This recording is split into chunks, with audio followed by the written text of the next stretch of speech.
அஸ்ஸலாமு அலைக்கும் வரஹமத்துல்லாஹி வபரகாத்துஹு. இன்று 2/5/2023 யூனுஸ் தஃப்சீர். அவுதுபில்லாஹி மினஷ் ஷைத்தானிர் ரஜீம். பிஸ்மில்லாஹிர் ரஹ்மானிர் ரஹீம்.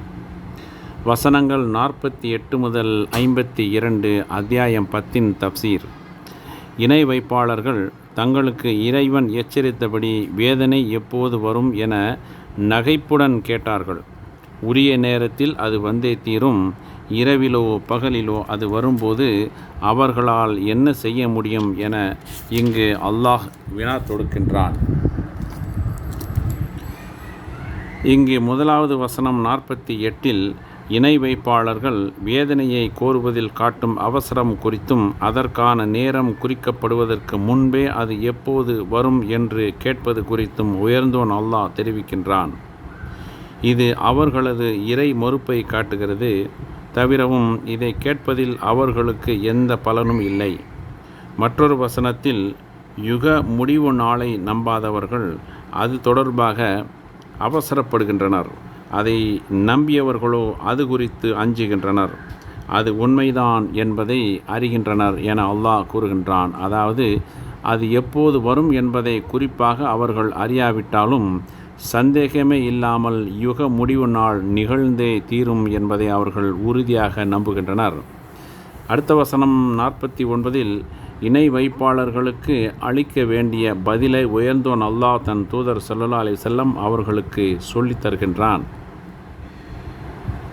அல்லாஹ் நாடியதை தவிர எனக்காக நான் எந்த தீமையையோ எந்த நன்மையையோ தேடிக்கொள்ள எனக்கு ஆற்றல் இல்லை என்று சொல்லுமாறு அல்லாஹ் கட்டளையிடுகின்றான். அதாவது அல்லாஹ் எனக்கு கற்றுக் கொடுத்ததை தவிர வேறெதையும் நான் கூற மாட்டேன். அவன் எனக்கு தெரிவிக்காத வரை அவன் தேர்ந்தெடுத்துள்ள எதையும் என்னால் அடைந்து கொள்ள முடியாது. நான் அவனுடைய அடியாரும் அவனால் உங்களுக்கு அனுப்பப்பட்ட தூதருமாவேன். மறுமை நாள் நிச்சயமாக வந்தே தீரும் என்பதை உங்களுக்கு நான் தெரிவிக்கின்றேன். ஆனால் அது எந்நேரத்தில் வரும் என்பதை அல்லாஹ் எனக்கு அறிவிக்கவில்லை.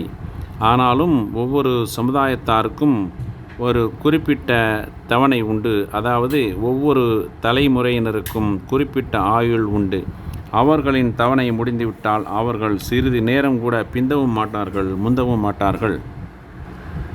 மற்றொரு வசனம் எந்த ஓர் ஆன்மாவுக்கும் அதன் தவணை வந்துவிட்டால் அதை அல்லாஹ் தாமதப்படுத்த மாட்டான் என்று தெரிவிக்கின்றது. அடுத்த வசனம் 50 அவர்களுக்கு வேதனை திடீரென வரும் என அல்லாஹ் அறிவிக்கின்றான். இரவிலோ பகலிலோ அவனது வாக்குப்படி வேதனை உங்களிடம் வந்துவிட்டால் என்ன செய்வீர்கள் என்று கூறுங்கள் என நபியே அவர்களிடம் நீர் கேட்பீராக. எதற்காக இக்குற்றவாளிகள் அதற்கு அவசரப்படுகிறார்கள் என அந்த வசனத்தில் அல்லாஹ் கேட்கின்றான். அடுத்த வசனம் 51 அது நிகழ்ந்த பிறகுதான் அதை நீங்கள் நம்புவீர்களா? அப்போது அவர்களிடம் இப்போதுதானா நீங்கள் நம்புகிறீர்கள்? இதைத்தானே நீங்கள் அவசரமாக கேட்டுக்கொண்டிருந்தீர்கள் என்று சொல்லப்படும் என்று கூறுகின்றது. அதாவது அவர்களுக்கு வேதனை வரும்போது அவர்கள் எங்கள் இறைவா நாங்கள் பார்த்து விட்டோம், கேட்டும் விட்டோம், எங்களை உலகிற்கு திருப்பி அனுப்புவாயாக, நல்லறம் செய்து நாங்கள் உறுதியாக நம்பிக்கை கொள்வோம் என்று கூறுவார்கள்.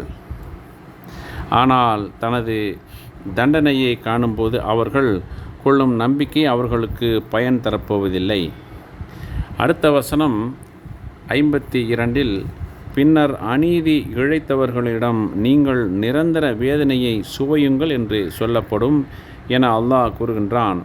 அதாவது மறுமை நாளில் அவர்கள் வாயடைத்து போகும் வகையில் இவ்வாறு கூறப்படும். மற்றொரு வசனத்தில் அல்லாஹ் கூறுகின்றான் நீங்கள் இதில் நுழையுங்கள், இதை சகித்து கொள்ளுங்கள் அல்லது சகித்து கொள்ளாதீர்கள், இரண்டும் உங்களுக்கு ஒன்றுதான். நீங்கள் செய்து கொண்டிருந்தவற்றுக்கே கூலி கொடுக்கப்பட்டிருக்கிறீர்கள். இன்ஷா அல்லாஹ் நாளை தொடரும்.